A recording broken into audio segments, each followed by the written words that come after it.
Thank You for Being a Friend is taped on Tuesdays and airs on Fridays. Yesterday on Thursday, we learned of the passing of legendary ring announcing icon Howard Finkel. Howard was a friend to many of us throughout the wrestling industry. He was a friend to many of the fans around the world, and he was an icon to all of us who grew up listening to his legendary ring announcements. Howard was a wonderful person. Howard was the greatest wrestling ring announcer of all time. Howard Finkel left an incredible legacy, and Howard Finkel will be greatly missed.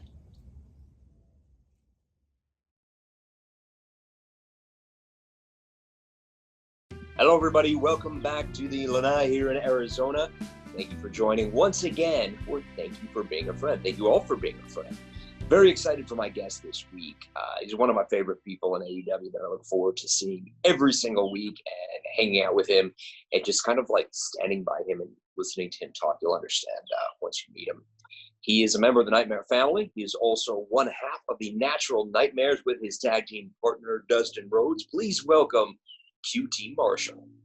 Oh, what an introduction, Justin. Thank you so much. You didn't call me a friend, though. I was waiting for that. And I was going to... I think that's more towards like after we talk and then I go, thank you for being a friend, something like that. Oh, okay. Makes sense. Either way, I'm not going to lie to you. I was going to give you a hard time. So no matter what you said, I already in my head knew I was going to give you a hard time about it. So if I told you a friend, you would have given me a hard time. Yeah, I would have said we're not friends. But even though we are friends, but I would have said we're not just because it's just something I have to do. Okay, understandable. Well, it's good to see you. I miss you. It's been about 5 years. I know, yeah. We're here. Like 5 years. It feels like forever. It does. It really does. And I hate it and look forward to seeing you in person soon. We met about a year ago. I was in Nashville, came out to Atlanta to shoot the announcement for my involvement with AEW and Double or Nothing. And there was just a handful of us at the studio. And I don't think we really knew each other. Maybe we saw each other in passing years before that. But it was our first time hanging out. And you just kept talking and talking and talking and telling these stories. And they were so endearing because you were just so genuine and real. And the stuff you were telling, it was you and I and Brandy just sitting in the room listening to your stories. And I immediately took a liking to you, and that's where I first met you. And then now we've been working together for many months here at AEW. Yeah, I mean, I remember one of the things, I don't have a filter. So some of the stories I probably told you on the first day meeting somebody, it was probably a little awkward. But also, it probably just let you, like, it set the tone for like, okay, I don't think I could tell this guy anything because he gets it, you know? Not really scared of much. I say that a lot, and I don't mean it in a negative, like, I don't want anyone to think anything that way about me, but like, listen, people are going to judge me by who I really am. You know, I don't want to be judged by the fake person. I remember. Screen, you're genuine. That's like most. I try to be. So real. Yeah, it's a great attribute and also a major detriment as well. So it's true when I say that when I see you Tuesday nights at meetings or Wednesday at the arena, like I'll just go and stand by you. And sometimes we'll talk. Sometimes I'll just stand there and listen to you talk to other people just because I like hearing your stories and hearing your delivery and just hearing the way you are. And I wanted everybody at home to get to know, you know, the other side of you. We get to see on TV. We get to see you coming out with the Apple. We get to see you on all the Road to videos. We get to see you in your matches. And I think you surprise a lot of people in your matches and everything that you're capable of. I don't think people realize just how fantastic you are. And you have so much in your arsenal, and we haven't even begun to see that. Yeah, well, you standing next to me, I used to think that you just needed something. Honestly, I was like, okay, he needs something, because most of the time when people, like, they walk up, they stand there, and they wait to be acknowledged so they can ask their question. Well, like, I've never been that. I always just interrupt. That's just who I am. So the fact that you never did that, and I'm always the type of person like, well, I'm not going to say anything until he says something, because whatever. If it's that important, he's gonna obviously interrupt me at some point. And then I finally do remember asking you, like, do you need something? You're like, no, I just like hanging out and listening. And I'm like, oh, okay. I think I remember at one point I even said, like, hey, I think you think I'm a lot more important than I really am, because you always come by me, you know? And then you're like, no, I just genuinely want to listen to you speak. They're like, oh, okay. So we've kind of developed that fun little friendship on the road. I don't really have that many friends because of the position I think that I'm in. I try to be careful about that. You know, being Cody's assistant is, you know, it's a direct link right to. Let's put it this way: I have a lot of friends now because of that. But So when it comes to the wrestling, here's the thing about my in-ring wrestling. I'm a coach, so I think I have to know how to do everything. It's kind of like part of whether I'm good at it or not, that's yet to be seen. I only try to pull out stuff every now and then that I feel comfortable in. And at the end of the day, too, I think the expectations are set pretty low for the Apple guy QT Marshall. So even if they're 80% great, it's still better. So you bring up a couple of interesting points. First of all, the Apple guy QT Marshall. So let's get to know who the Apple guy QT Marshall is. Okay. You mentioned you're Cody's assistant. You mentioned you're a coach. We all know that you're a wrestler. So you do this all. You wear 3 hats. Do you wear more than 3 hats? Man, I try to wear as many as I can, and I just want to do everything. That was my pitch when I was originally just hired as an assistant, and then I thought I was hired as an assistant to like do a lot of stuff, but I was literally just hired as an assistant to be an assistant, like emails, coffee, make copies. Like I was like, wait, this isn't what I thought it was going to be. You know, I want to do everything. And then finally Cody just sat me down and was like, listen, just write what you actually want to do. And I will talk to everybody else and we will see. And this was about 3 months in. And I did. I wrote, I literally want to do everything, even including, I think I wrote even be the Brooklyn Brawler, which I don't know why. That was like me tiptoeing around the idea of me wrestling in ring. And because Brooklyn Brawler, for those that don't know, worked behind the scenes, and he would help with pre-tapes and he would help with anything he could behind the scenes. And once in a while, he'd get to go out and wrestle as well. Yeah, once in a while, you know, like wrestling is, I need a fix every once in a while. And if I could get a fix in front of thousands of people, I'd much rather do that than get the fix in front of 76 at the local armory. You know what I mean? Not that there's anything wrong with that, because I would still do that. But, you know, if you've done that, right I there. watched your documentary on Amazon Prime. Yeah, the documentary. Yeah, that was the key to my success right there. Something that I literally did as a favor to another kid. I mean, he had a vision. I didn't believe in it. I just let him film me. And that was a cool story. We got to see, if you watch the documentary, we got to see your story and what you went through trying to achieve your dream of becoming a professional wrestler on a larger level. Right. Yeah. It was not great times for me, but, you know, it turned out for the best, right? I'm sitting here on the AEW YouTube channel. So you talked to Cody about being his assistant, and then maybe a little bit more. And then what happened after that? What led to that? I think I brought up wrestling again at the wrong time, and it kind of got shut down. And then one day we were on a conference call, and my name was pitched for a match from someone other than Cody. It was from Tony Khan, and you know, I don't think anyone wanted to disagree with the boss.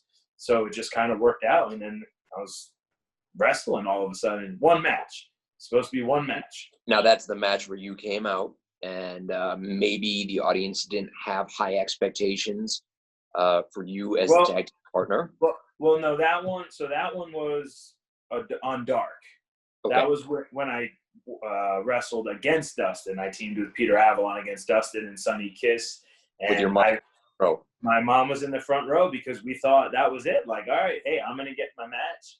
And the situation wasn't ideal for me to get the crowd to fully be behind me afterwards. So I wasn't expecting it. I said, listen, hey, if this is as good as it's going to get, it's okay. I still have a job and I still work for what I feel is the greatest wrestling company in the world. So it's fine. Like, let's just go have fun.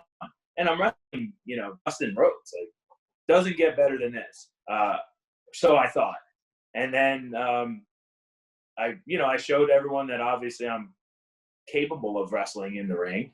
And the idea was pitched for me to be Cody's tag team partner, which that was the night I think you're starting to refer to, where out of nowhere, the fans just went from chanting, who are you? And Cody's partner. But by the end, they were chanting my name, which was probably still to this day in my professional career, the greatest night of my life.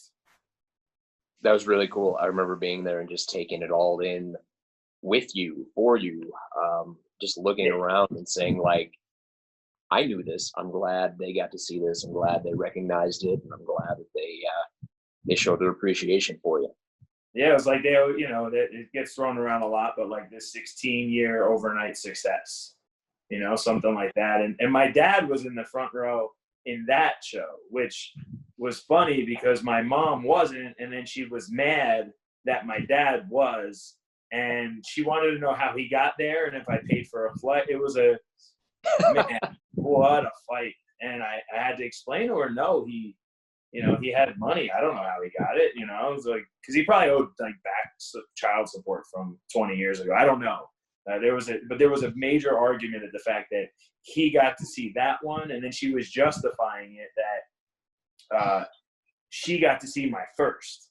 So either way, like, See, this is one of my favorite parts too. When you start talking about your family, you talk about your dad, you talk about your mom, you talk about your wife who's the nutritionist that we all go to and pick her brain. She's awesome. Everybody loves Carolyn.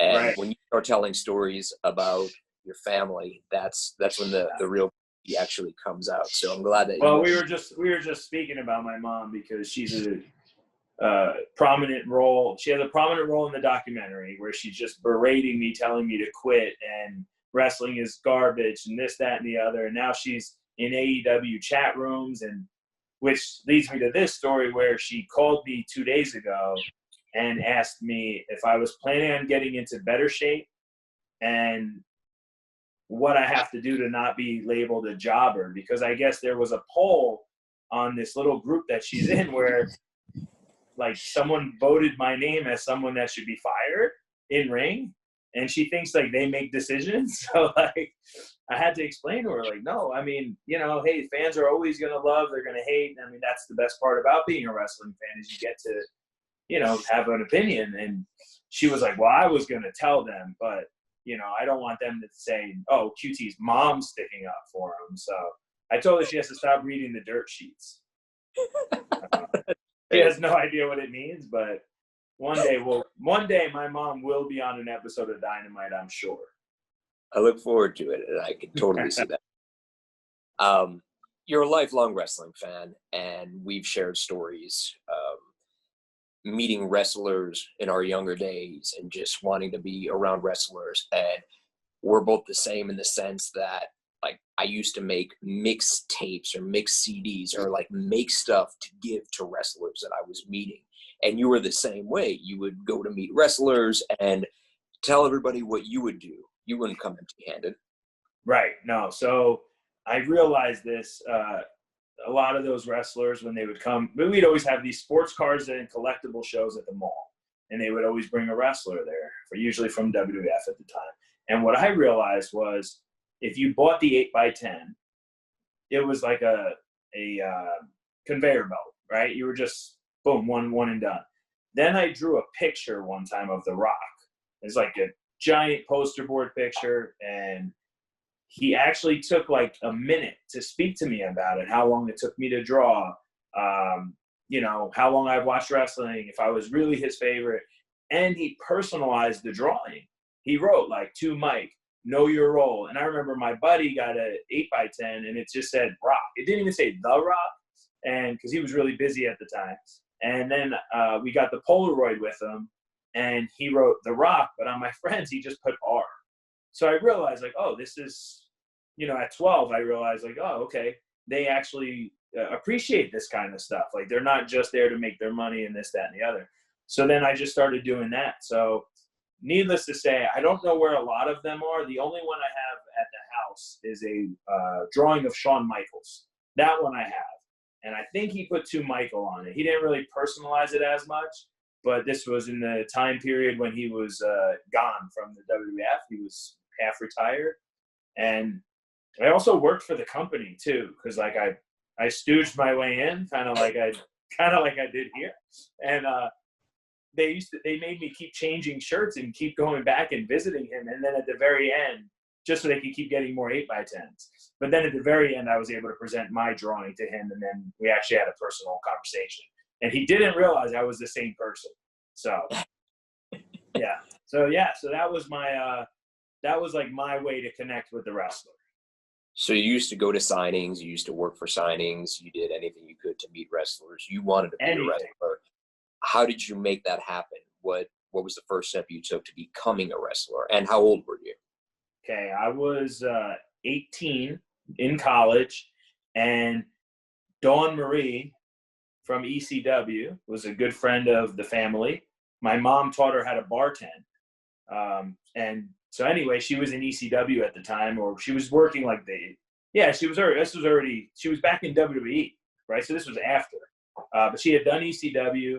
Anyway, we went to an indie show, and Val Venus was there, and this was like 99 maybe. And my mom, Dawn Marie, came out with Steve Corino. She's like, "Oh my God, that's Dawn." And I was like, "You know this like beautiful woman?" She's like, "Yeah." Trained her at a bartend. So we kept the relationship. When I turned 18, she told us that there were like wrestling schools.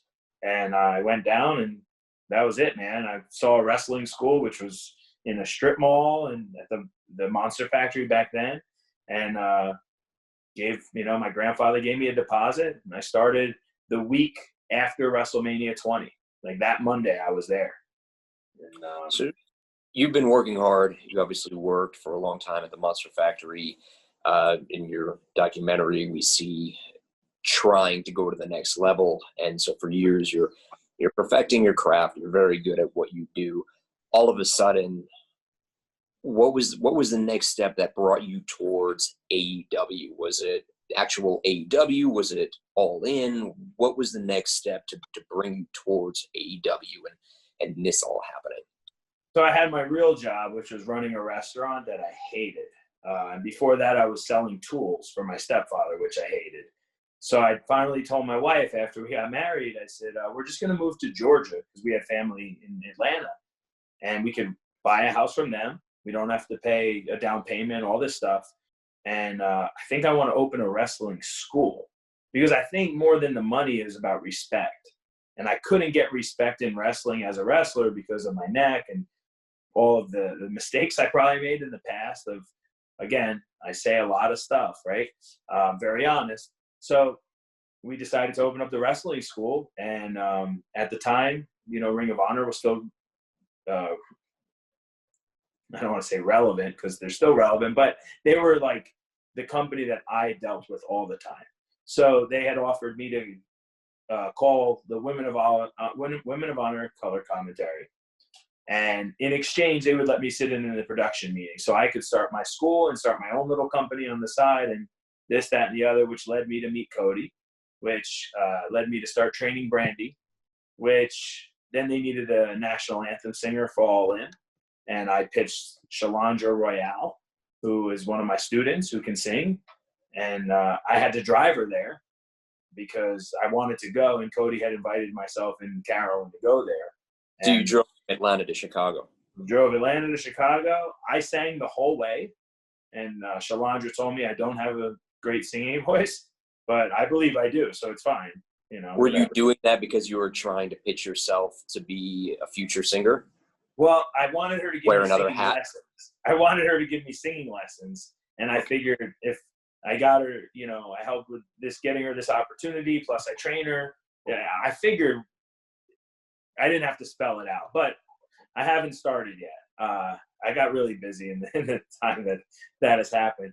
But long story short, I went there as a friend, and they needed me to work. So I put the headset on. I helped run like the first half of the show. And when AEW came around, I guess Cody said the other day he knew he was always going to have me with him. I didn't know that. So I remember thinking, like, when they had that rally set up in Jacksonville, and like the day before, I was still going to go to my school the next night for our first day of our beginner class.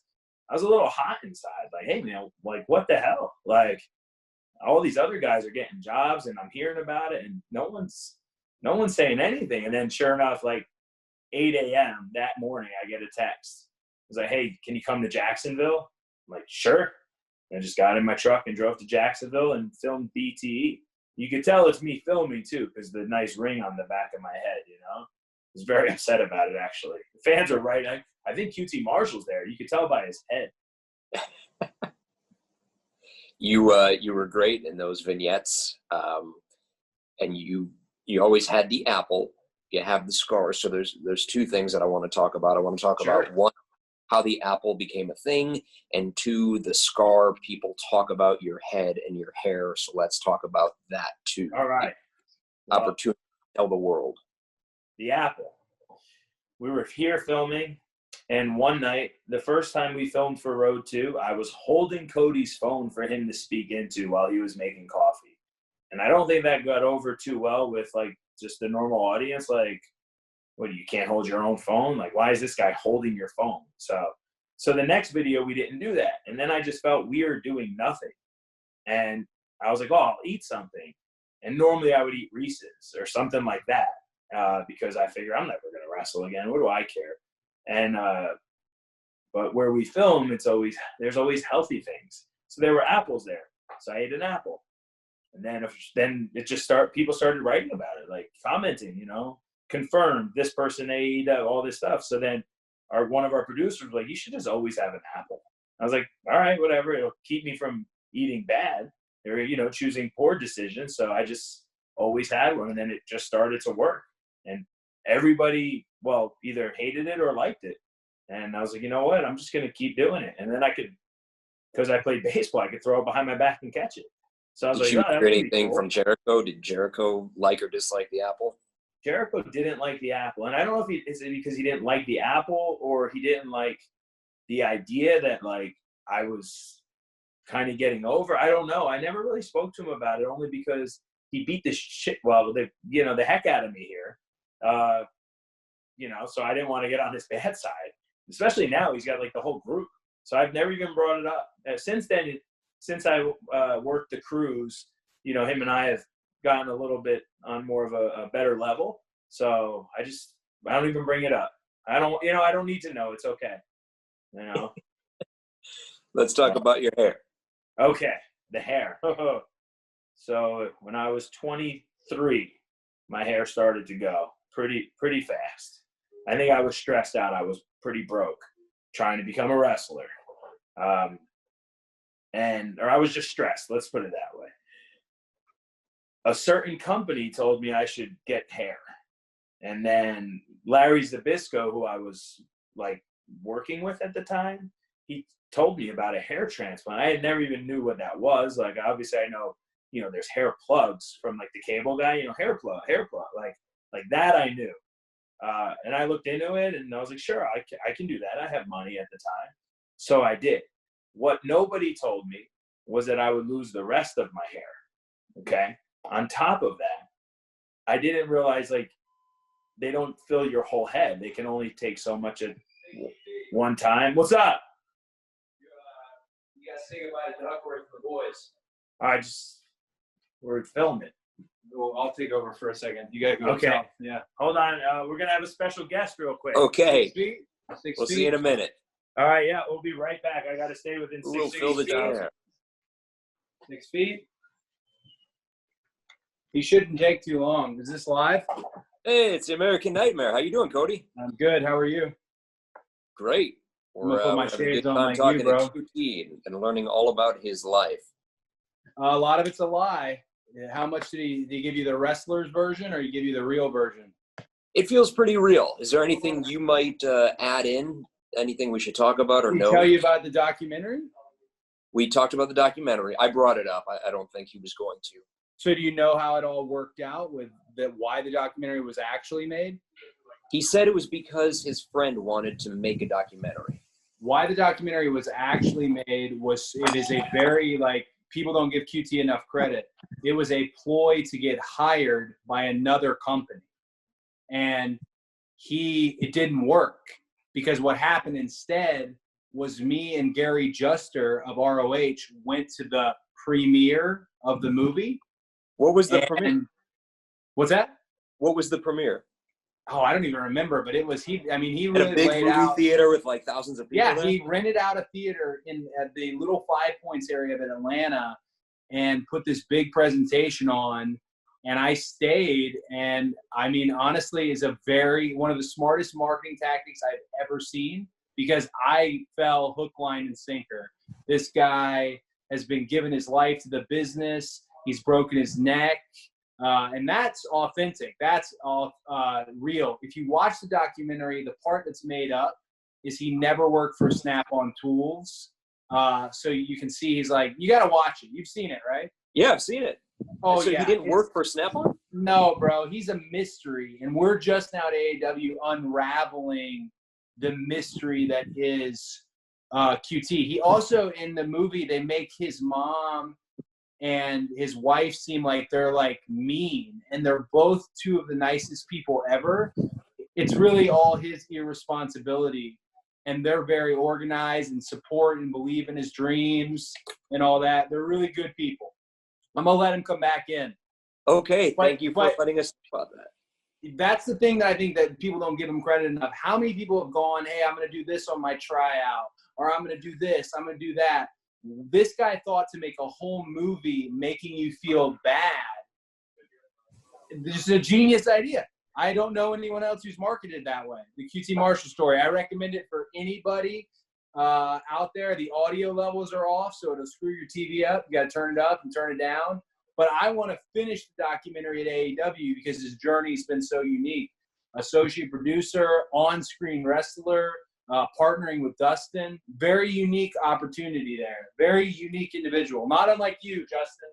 I need you back, bro. I miss you. I can't wait to be back. Yeah, we need everybody back. I'm going to work, buddy. Here comes all right, 16. take care, Cody. Thanks for sitting in. QT. All right. What'd you say about me? Anything good? I said everything good about you. Perfect. All right. You're just telling us how great your wife and your mom, and also that you didn't really drive for Snap-on? Yeah. Well, he said I didn't, or I did. Yeah. He said that you didn't. So now I think we need to talk about this. Well, yeah. I mean, he has this idea of why we made this movie, but you know, It was whatever. so you could get the sympathy higher. Right. Try to get the job from WWE. Okay. Which I think we were talking or about another your company. hair. We were talking about your hair when you got The hair, right? So, yes. So you didn't know there was going to be just little sections. right. So all of a sudden, I had the hair in the front was growing, and I lost the rest in the back. And it didn't bother me because I wasn't on camera anymore, and I still looked good in like family photos, my wedding picture, all that stuff. And then I wrestled on Dark, and those bright lights that hit the top of my head literally made it look like I had zero hair on the back of my head. So, and then fans started like questioning why I don't just shave my head. And so then I went and got another hair transplant. Like 2 weeks later, I was like, you know what? I'm going to be on TV. I'm just going to get more hair. The thing that people don't know is that it takes a while for the hair to grow in. So right now I'm getting a lot of compliments on my hair, but that's the hair that will always grow in, like the ones in my pictures that people think are photoshopped. So how many procedures will it take until you're happy with the hair that you have? Or it's unknown? Justin, I'm not going to lie to you. I don't think I'll ever be happy when it comes to my hair. But they filled in the crown area, so we'll see. When it comes in, we will see. I don't know. I can't predict the future. QT, no matter how much hair you have or don't have, we love you just the way you are. So just Well, be you happy. do. You do. I don't. A lot of people don't. A lot of people want me to just shave my head, but I can't shave my head because the first surgery required them to use a scalpel and create a scar on the back of my head. So I didn't want to have a shaved head. So I'm all messed up when it comes You to were the hair. self-conscious about the scar, so Yeah, so then I got the scar colored in, like a tattoo thing. And I think the color was off because I had a tan at the time. I don't know. Justin, thank God I just can't see the back of my head. That's the way I look at it. I can't see it. So until somebody points it out, it is what it is. see, this is why he's the best. One of the reasons. We have some questions from our fans.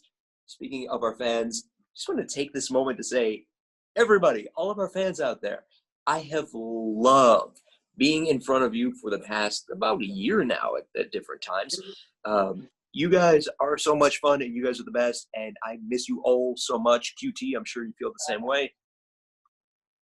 Oh, yeah, I do. I mean, you know what? This past year has just been like I said, I honestly kind of feel that we're getting paid to get on airplanes and go to hotels. It is silly. Every week after TV, I'll just go, this is stupid. How, like, anybody who I talk to would be like, oh, how was work or how was whatever.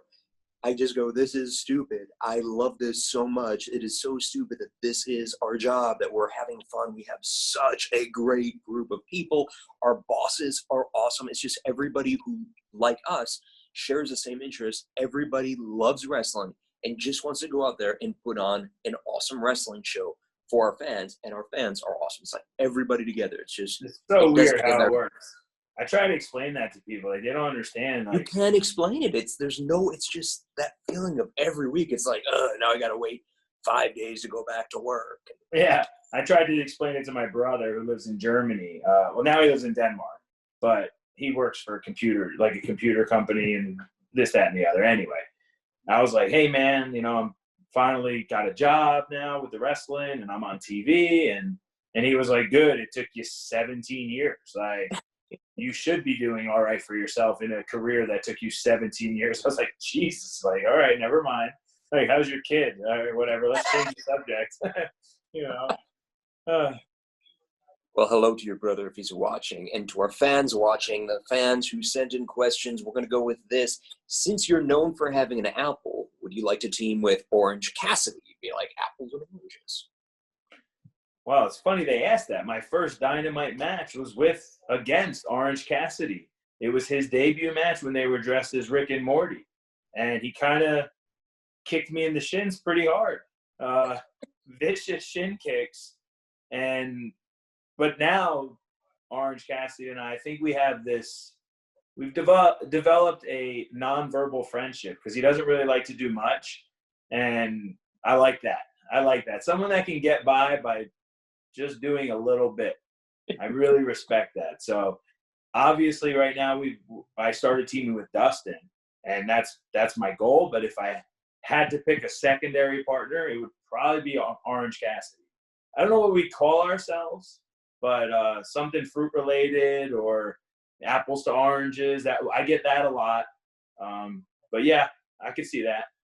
Okay, that would be great. Big fan of anything you do, and I'm a big fan of anything that Orange Cassidy does. Our next question, what is your favorite match so far in AEW? So it's not my favorite match like that I've been in, right? Because I'm leaving all general, of them would be my question favorite. was general, so whichever one you want to go with. Okay. Well, I will Favorite go match with to watch or that you participated in. Up to you. Yeah, well, participated in would have to be the one where I teamed with Cody because, again, it was special. That was awesome. Watched, man, Cody versus Dustin. I mean, okay, I don't want everyone, he's Cody's friend and his assistant, so that's why he liked that match. No, that was, to me, at Double or Nothing, that match was just amazing. We've had some since that have obviously been great as well. I think Private Party versus the Bucks, first round of the tag tournament was pretty special as well because, again, it was kind of like the moment I had. It was these two kids that, all right, yeah, they're Private Party. And then all of a sudden I was like, oh, my God, like they're Private Party. And that, when people have those moments, again, like that's what I think wrestling is about. It's not about the moves it's about the moments created. So like a moment like that. And then Justin, of course, Scooby-Doo and Jesus versus me and Brandon Cutler. I mean, there is footage of that somewhere. Wow, the shows go off the air on Wednesday nights, and it's like we usually do a match for dark, and then we'll do the 2 hours of Dynamite, and then we'll do another 2 matches, maybe 3 for dark.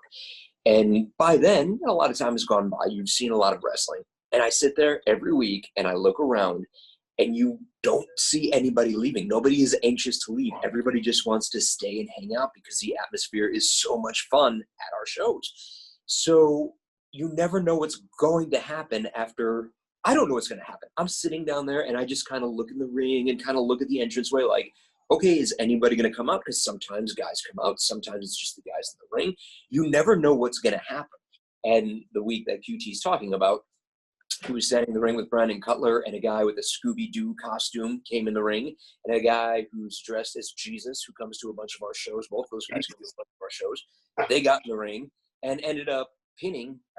I mean, there was a match, and somebody got pinned, and somebody won. Yeah, I lost. I lost to Jesus. My mom wasn't too excited to find out that I lost to Jesus.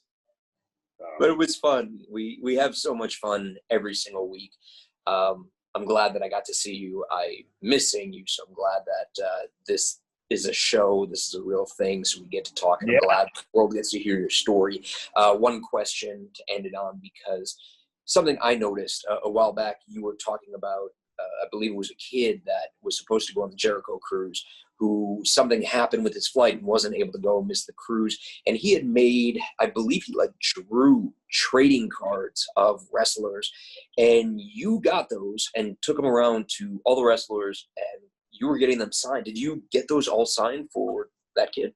I still have. So unfortunately, the pandemic that we're in at the moment kind of hindered getting all of them signed, but I have been in touch with him since, and I let him know. And he came to the show in Atlanta, and Carolyn was backstage, and she was able to take him and his son around, because it was a family that didn't get to make it on the cruise. And they got to meet everyone they wanted to meet. He said it was the greatest thing we could have ever done for them. And when I told him that I didn't get all the cards signed yet, I mean, his response was like, "Oh, take your time, please. It's not a huge deal." Like, I didn't want to just give him half. But all the wrestlers, every single person that we have in AEW, that when as soon as I tell them the story, they're right away, "Oh yeah, let me see. Where was he? At the show. Where are they at? Let's take pictures with him." And they just went above and beyond for him. And I know it really meant a lot to him and his son as well. And that's kind of like what our whole company is about. I think deep down is just giving the ultimate fan experience. That is a huge part of AEW. Everybody is just always constantly trying to bend over backwards just to help and please everyone, because we're all huge wrestling fans. Everybody who's a part of AEW. So we're big fans, and we know what it's like to be a fan, and we just want to do, everybody in the company wants to do everything possible to give all of our fans a great experience, and that's what they get. QT, thank you so much for joining us. You are a pal and a confidant. Thank you for being a friend. Oh, thank you, Justin. And just don't throw around that friend thing so far, I don't want people to think that, your success has to be through who you're friends with. Thank you, QT. All right, later, dude. My next guest is Dion. Dion, come on in and tell everybody what you do at AEW. Hello, everyone. My name's Dion. I am the social media coordinator here at All Elite Wrestling. Very good. So you are all things social media. You and the judge kind of split duties, and between the two of you, we have wonderful social media. You guys are both very creative and both very great at what you do. And you're another person that I just love seeing every week. You're always happy. You're always doing a weird late night workout because you're a beast. And then you follow up this workout where you burn calories and just really just get yourself into shape. And then you wash the workout down with a couple of Snickers bars and Gatorades and junk food. Tell us about your workouts. It's true. Everything that Justin just said is very true. I go to the gym, whatever hotel we're at, and I just do whatever I want to do, and then I'll go to whatever the terrible marketplace is at that hotel and just buy whatever candy they've got. Like I remember the first time I did it and Justin saw me, I had a big little punnet of sour candied worms. I had a Snickers bar. I had a Monster coffee drink, and like a bunch of Gatorades. And Gym you're wise, sweating from this great workout that you had. yeah, it was awesome. I don't know. It gives me the excuse to eat whatever I want. But yeah, whatever workout wise, I just do whatever I want to do in the moment. Like I'll figure out a program and then I'll just do it. Make sure that I get a heavy sweat on because, like you said, Justin, you buried me big time. Is that I want to eat junk food. I want to eat what I want. But it's okay because you work out, so it all balances out. It's a terrible workout mantra, but in my brain, in some strange way, it works out great, perfectly. So you're doing everything social media for AEW. Do you want to give examples of the kinds of things you do and what you enjoy doing and how you enjoy working here? Yeah, so social media in general, like I started a long time ago, like in 2013, when the criteria that you needed was to know how to post to Instagram, and the answer generally was yes, I do. So I did that for Lululemon, and then I jumped ship, and I did Lululemon for like 6 years. I did the supplement company called On It in Austin, Texas, and then I obviously joined ship here at AEW. But the one big thing that I love about social media is that you have the opportunity to create stories. Like you can, and that's basically what professional wrestling, to me anyway, is what that is in a nutshell. You have the opportunity to create these awesome stories, and social media is such a powerful tool that you can kind of keep that storytelling going online and have more people invested in what that is. So that's like the one big thing that I love about social media. And community is everything to a company in general. So I love to just be a part of those two big things. Yeah. And you're a wrestling fan yourself, right? Longtime wrestling fan. Yeah, I jokingly say that when I was a kid, my nan set me in front of her TV and just played old VHSs of professional wrestling. Like one that stands out in my brain was like SummerSlam, and it's Ultimate Warrior versus Rick Rude in the steel cage. Like that was one big thing that stood out in my childhood. But Brainbusters growing up was one of my favorite tag teams. Power and Glory was one of my favorite tag teams, and we didn't get WWF in New Zealand for a long time, but we got WCW. So I watched WCW for years and years and years. And my poor mom would just have to put up with me staying up till like midnight to watch these pay-per-views that you could get in New Zealand. We only had 3 channels, and they were literally called 1, 2, and 3. And WCW was on channel 2, and we would get Monday Night Nitro on Friday night, but like at 1 o'clock in the morning. So I'd stay up and watch it.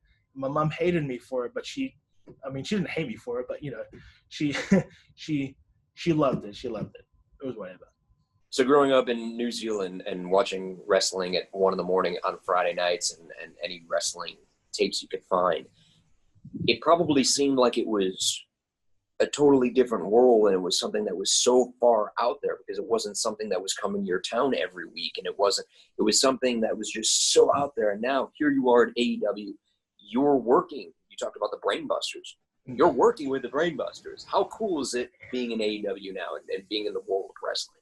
I mean, it's, to be honest, mate, it's strange. It's still a strange time where, I kind of wake up every day and go, I work not only in professional wrestling, but I work in All Elite Wrestling, this new company that has come along.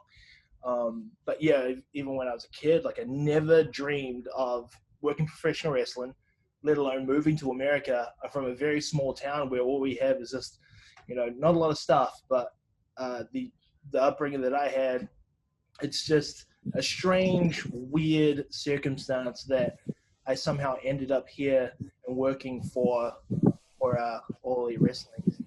I don't even know how to describe it, but here I am doing the damn thing, and meeting people like you, and working with the talent that we have.